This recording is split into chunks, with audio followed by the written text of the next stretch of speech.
Hello বন্ধুরা, সাম্প্রতিক চ্যানেলে তোমাদেরকে আরও একবার স্বাগতম জানাচ্ছি। বিদায় বললেন ক্রিকেটের বরপুত্র মহেন্দ্র সিং ধোনি।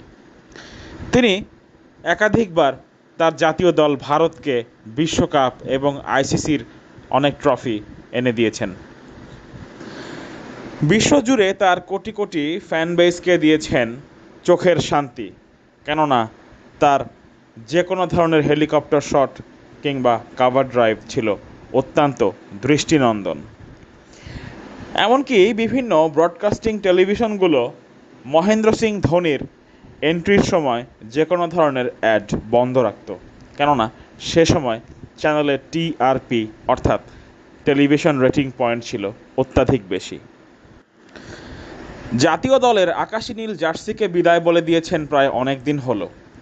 তারপরেও তার ফ্যান বেসদের আবেগকে লক্ষ্য করে তিনি হলুদ জার্সিতে চেন্নাই সুপার কিংসের হয়ে ক্যাপ্টেন্সি সহ মাঠ মাতাচ্ছিলেন। চেন্নাইকে তিনি পাঁচবার ট্রফি এনে দিয়েছেন।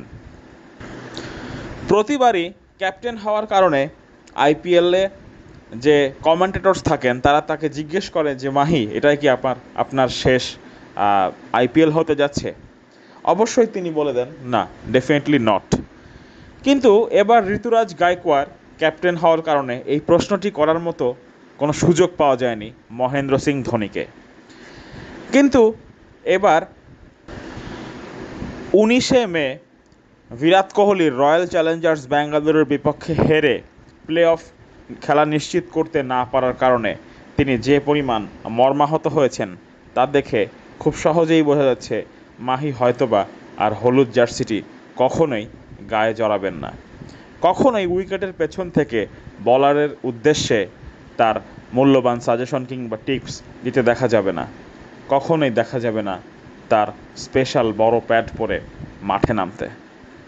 যাই হোক বন্ধুরা, ক্রিকেটের এই বরপুত্রের বিদায়ে আপনারা কে কেমন বোধ করছেন জানিয়ে দিতে পারেন আমাদের কমেন্ট বক্সে। চ্যানেলটি ভালো লাগলে সাবস্ক্রাইব করে আমাদের সাথেই থাকুন। ধন্যবাদ।